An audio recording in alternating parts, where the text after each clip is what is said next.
Welcome to Seeds of History, where we dig up the past, plant it in the present, and see what sprouts for our future. I'm your host, Bennett Tanton, and today we're heading into the arid, sun-baked landscapes of the American Southwest. You know, the kind of place where a cactus is about the only thing you expect to survive. But for the Ancestral Puebloans, that dry and often brutal environment wasn't just a landscape. It was home, and it was one they sculpted, engineered, and understood better than most of us can imagine.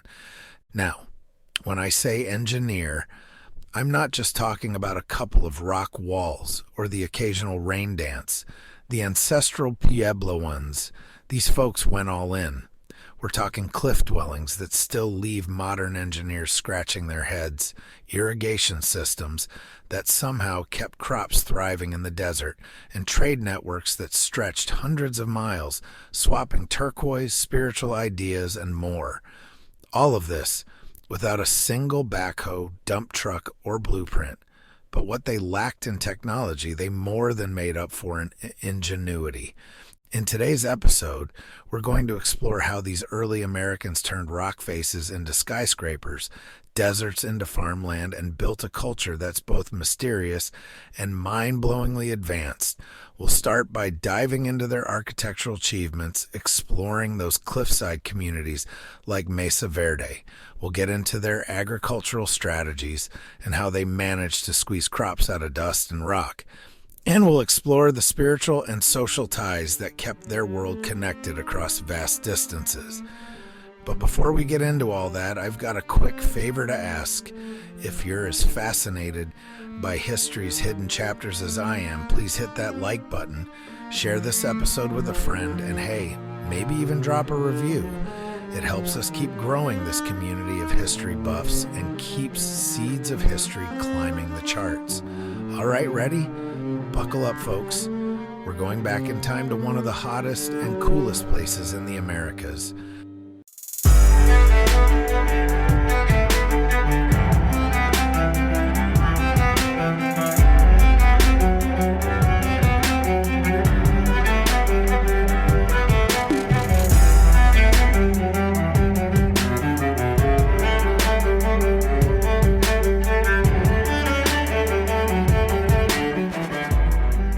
Picture this, towering mesas with sheer rock faces, a blistering sun overhead, and not a drop of water in sight. For most, this scene screams, keep moving. But for the Ancestral Puebloans, it was prime real estate. Their response? Build vertically. And by vertically, I mean they carved entire communities right into the cliffs themselves. These weren't just survival shacks wedged into a few cracks in the rock. No.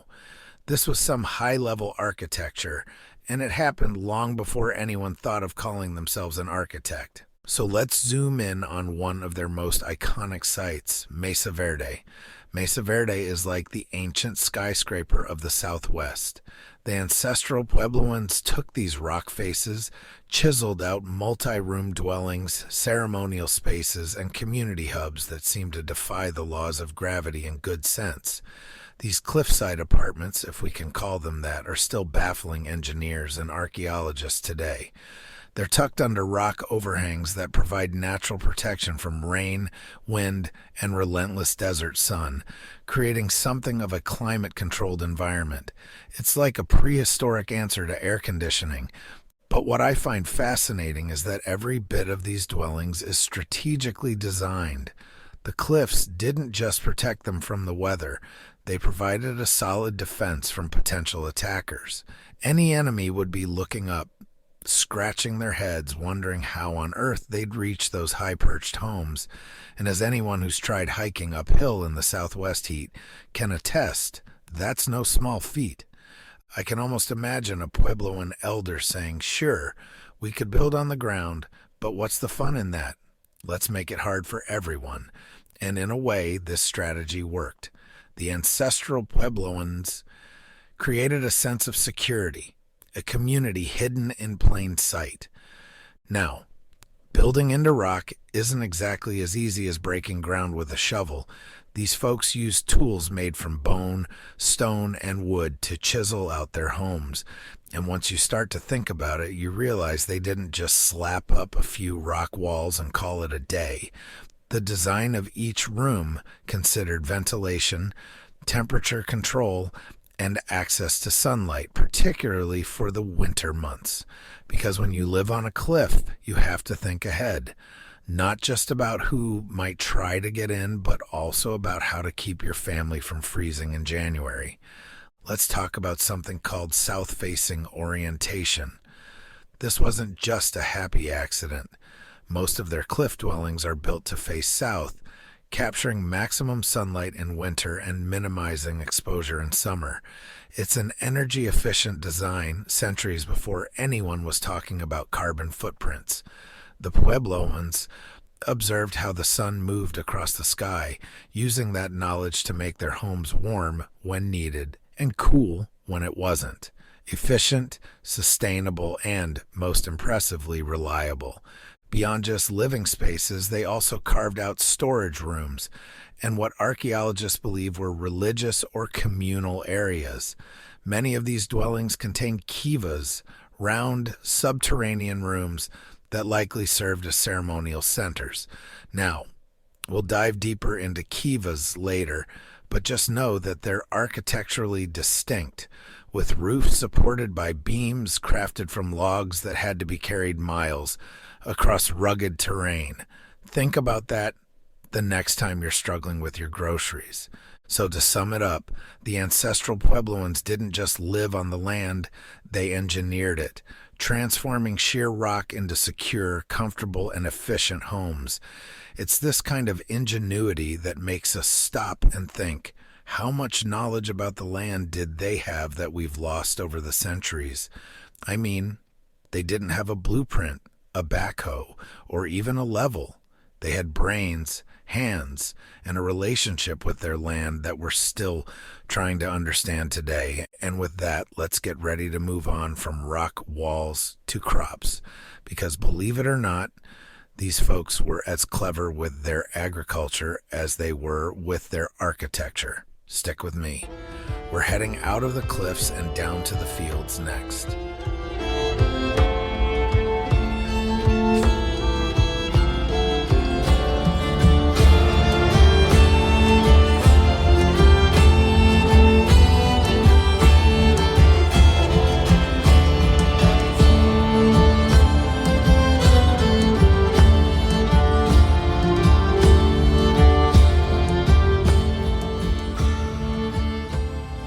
Seen how the ancestral Puebloans turned cliff faces into apartment complexes, but as remarkable as those dwellings are, they'd be worth squat without food. You can't eat a stone wall, right? And this is where their agricultural ingenuity shines. Because if you're thinking that farming in the Southwest, home of tumbleweeds, scorching sun, and bone-dry soil, sounds impossible, you're absolutely right. For most people, it would be. But not for the Puebloans. Imagine being an ancient farmer, standing under that blazing desert sun, staring at a landscape that's, let's call it, less than fertile. Now, most people would throw up their hands and say, well, I guess we're moving. But the ancestral Puebloans took a different approach. Instead of giving up, they got creative. These folks developed an agricultural system that was as sophisticated as it was simple, a method of farming that allowed them to grow corn, beans, and squash, also known as the Three Sisters, in conditions that would make most of us throw down our plows and head back to the city. So, how did they do it? Let's start with water. In the desert, water isn't just scarce, it's almost sacred. The Puebloans knew that every drop mattered, and they became masters of irrigation, building intricate networks of channels and reservoirs to guide rainwater and runoff directly to their fields. They dug small canals and constructed what we'd call check dams, essentially barriers that slowed down the flow of water, giving it time to soak into the ground. This wasn't a flashy high-tech irrigation system, but it was brilliant in its simplicity. Every canal, every dam was placed with purpose, channeling every possible ounce of water toward their crops. Now, if you're wondering, Bennett, why not just plant crops closer to the water? You're onto something. But the Puebloans were dealing with a landscape where water sources were often miles away and rainfall was unpredictable at best. Instead of moving to where the water was, they brought the water to them. When rain did fall, they had systems in place to capture it, to make it last as long as possible, and to keep their crops alive when the skies stayed dry for weeks or even months. And here's another thing. When it came to planting, they didn't just scatter seeds and hope for the best. They grouped corn, beans, and squash together in a method we now call companion planting. Corn grows tall and sturdy, providing a natural trellis for the beans to climb. The beans, in turn, fix nitrogen in the soil, enriching it for the other plants. And the squash? It spreads out low, shading the soil and helping to retain moisture. It's like the original symbiotic farming setup, and it worked wonders. Each plant supported the others, forming a tiny ecosystem in the middle of an unforgiving desert. But the ancestral Puebloans didn't stop with planting and irrigation. They also had to think about food security. We're talking food storage, people. In an environment where droughts could last years, ensuring a reliable food supply was crucial. So they built large, underground storage areas, cool enough to keep corn and other crops from spoiling. These storage pits were ingenious, using the natural insulation of the earth to create a kind of prehistoric refrigeration system. Now, I know what you're thinking. Why does this matter? We have fridges now, right? Sure, but imagine if we lost power for an extended period. Suddenly, knowing how to preserve food in a natural, low-tech way becomes very relevant. And in an environment as tough as the Southwest, the Puebloans' ability to store food was a matter of survival, and they nailed it. So let's recap. They irrigated, they farmed cooperatively with the three sisters, and they stored food for the lean times. It's a strategy that ensured their survival and prosperity in a place that should have, by all rights, been uninhabitable. And it worked for centuries. When we look at the ruins of these agricultural setups, we're not just looking at farming. We're looking at resilience, sustainability, and a connection to the land that most of us today can barely imagine. Now that we've seen how they turned desert soil into a grocery store, let's move on to how they stayed connected with the outside world. Because even in the harshest landscape, they didn't live in isolation.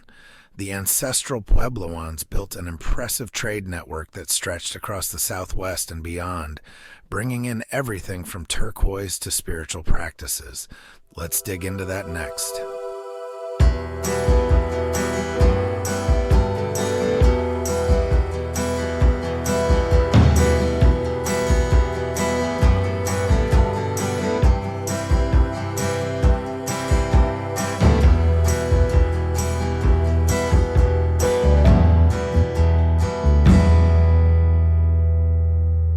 So, we've explored how the ancestral Puebloans handled food and shelter, but let's talk about something just as essential to their society: trade.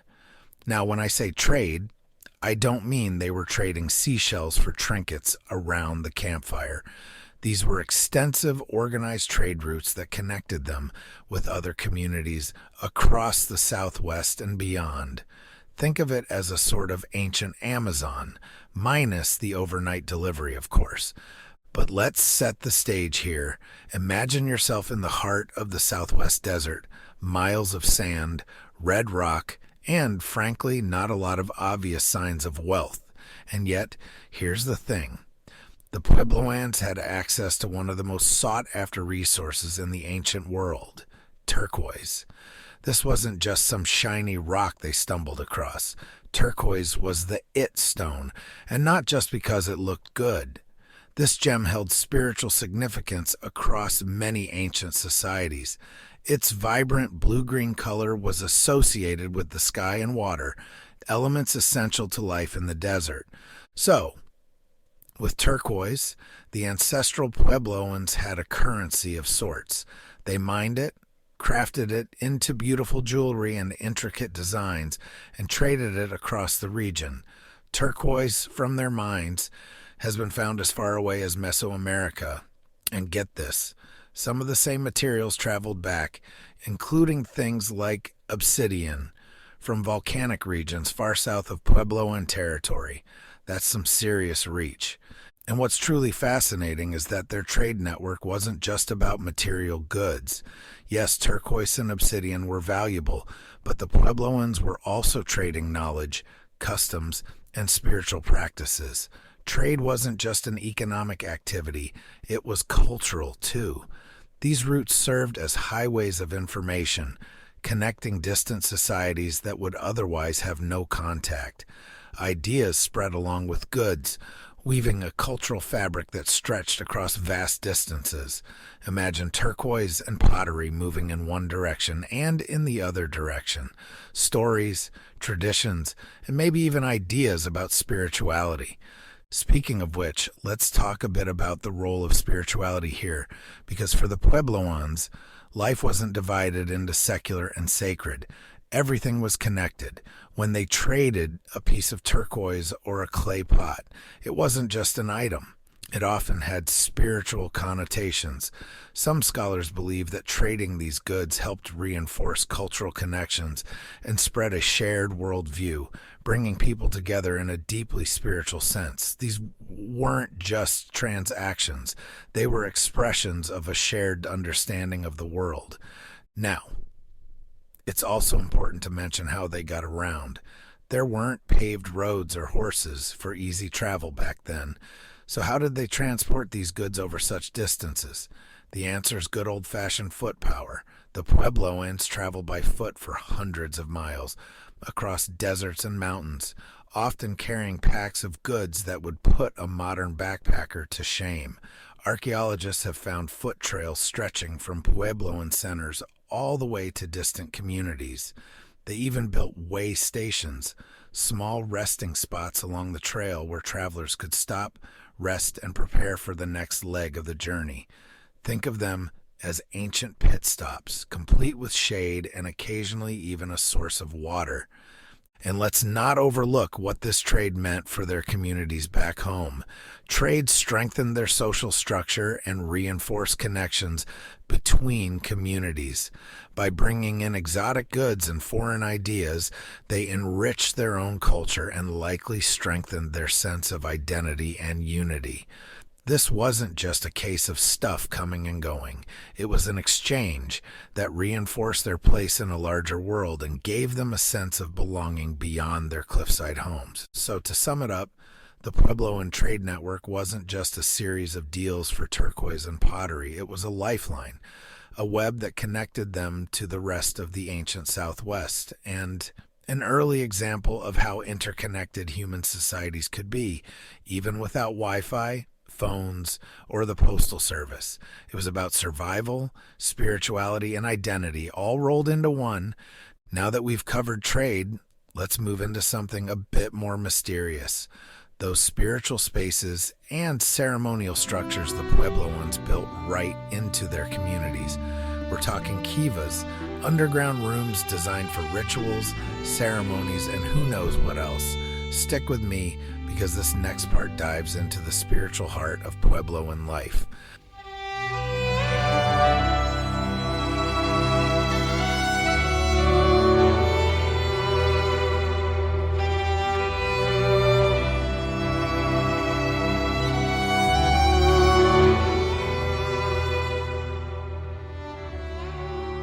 All right, let's take a step down, quite literally. We're heading underground to explore the kiva. one of the most fascinating and enigmatic parts of ancestral Puebloan culture. These kivas weren't just basements or storage cellars. They were spiritual centers built below ground level and designed with purpose. Imagine a place where the physical and spiritual worlds met, where community members gathered to perform ceremonies, share stories, and maybe even make some cosmic connections. That's the kiva. So, what exactly is a kiva? Picture a circular, subterranean room, large enough to fit a good portion of the community. The walls are often lined with stone, and a series of benches is built around the interior. There's typically a central fire pit and a small hole in the floor called the sipapu. Now, this sipapu isn't just a structural feature, it's symbolic. Many Puebloan descendants believe it represents the portal through which their ancestors emerged from the underworld, connecting the living with their creation myths.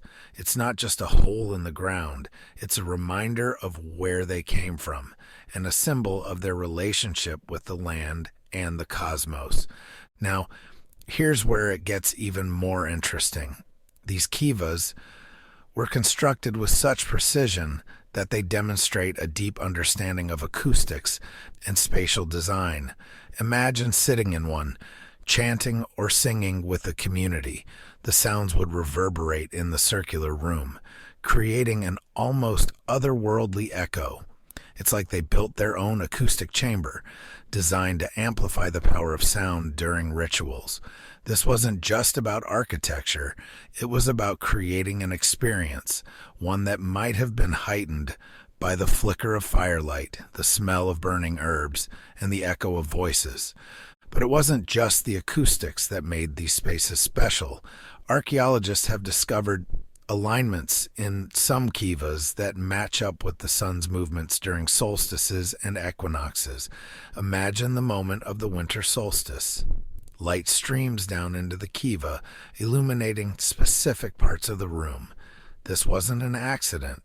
The Puebloans observed the stars, the sun, and the cycles of nature, and they built these observations into the very walls of their sacred spaces. They weren't just watching the cosmos, they were interacting with it, allowing the heavens to play a role in their spiritual practices. So, why did they go to such lengths? Some scholars believe these ceremonies were more than just religious exercises. They were ways to keep the community in sync with nature, to honor the cycles that govern their lives. Think about it. Living in such a challenging environment, every aspect of life depended on understanding and respecting the natural world. The kivas served as classrooms, temples, and theaters all in one, a place where the community could align themselves with the rhythms of the land and the cosmos. And here's another interesting twist. While the kiva was an integral part of Puebloan society, its use was restricted. Not everyone could participate in every ceremony, and certain rituals were reserved for select members of the community. This exclusivity added an element of mystery and likely reinforced a sense of reverence for what went on below ground. Just imagine hearing those chants and knowing they were part of a tradition older than anyone could remember. Now, we've been calling these spaces kivas, but here's a fun fact. Kiva is actually a Hopi term that was applied to these structures by archaeologists, and it's since been adopted widely. The term may be modern, but the idea behind it, using architecture to connect with the divine and honor ancestral roots, is as ancient as the rock itself. In the end, these kivas are more than just underground rooms. They're windows into the Puebloan spiritual life, expressions of their connection to the universe, and a testament to their architectural and cultural sophistication. And every time we step into one of these spaces today, we're not just visiting a ruin. We're connecting with a culture that saw the land, the stars, and each other as inseparable parts of a grand design. All right, now that we've dug into the spiritual heart of Puebloan society, let's step back and look at the bigger picture. How did this remarkable culture not only survive but thrive in such a challenging environment? Up next, we'll explore the lessons of adaptation and resilience they've left us, and how their wisdom might just hold keys for us today.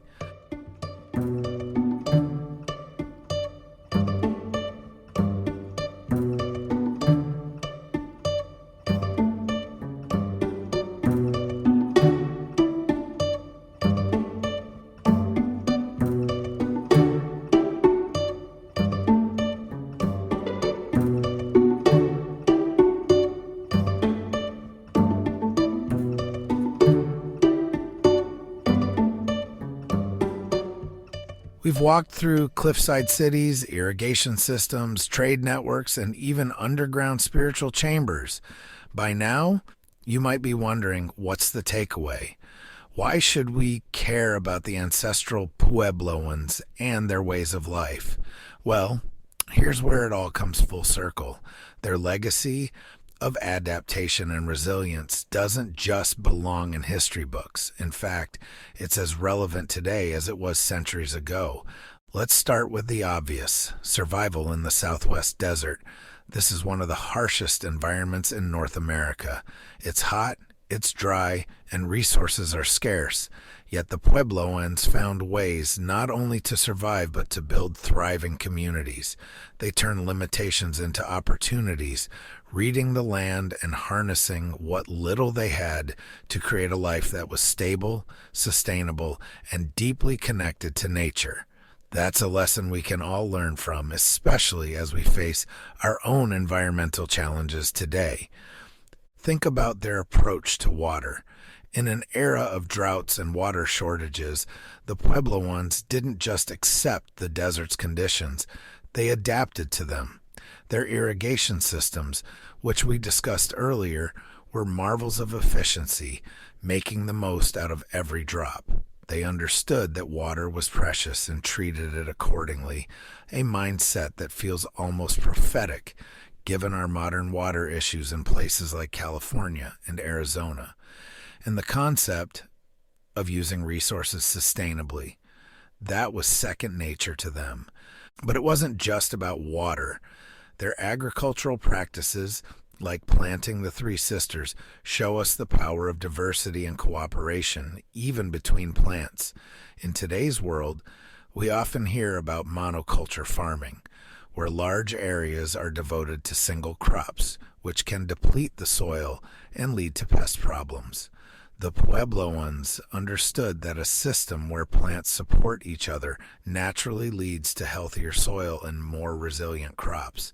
It's a simple idea, but one that speaks volumes about the way they viewed nature, not as something to be conquered, but as something to work with.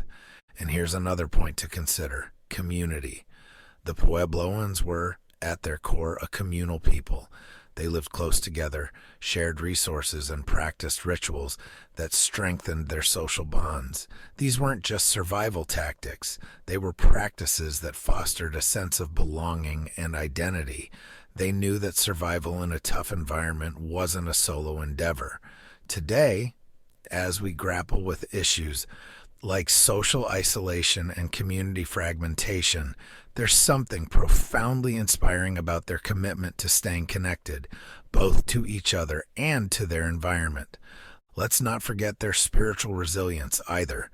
The Kivas, with their ceremonial gatherings and shared mythology, offered something that went beyond physical survival. They provided a spiritual framework, a sense of purpose, and a connection to the cosmos that's hard to imagine in our modern, often disconnected lives. When you're living on the edge of survival, faith becomes more than belief. It becomes a lifeline. The Puebloans understood that a community grounded in shared beliefs and rituals can withstand almost anything.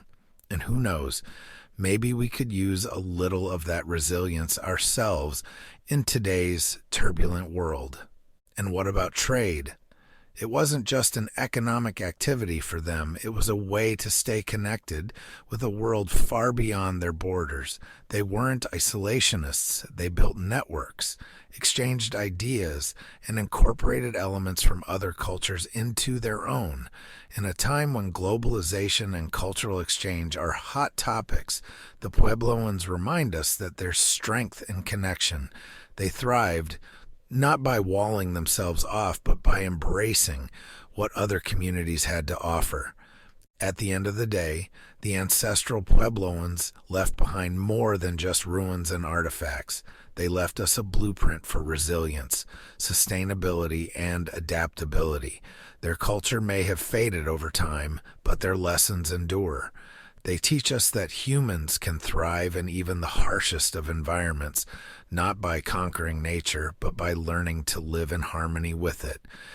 Their society is a testament to what's possible when we respect our resources, build strong communities, and stay grounded in both the physical and spiritual worlds.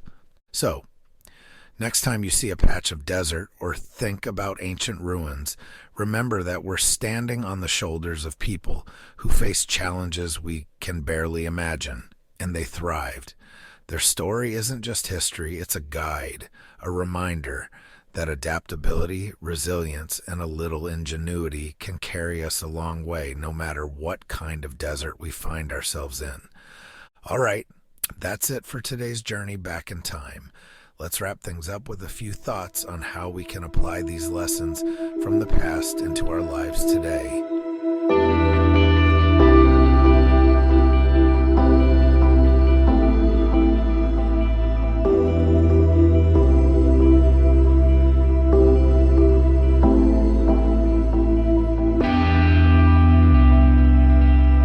And that wraps up our dive into the world of the ancestral Puebloans, true pioneers of adaptation, innovation, and resilience.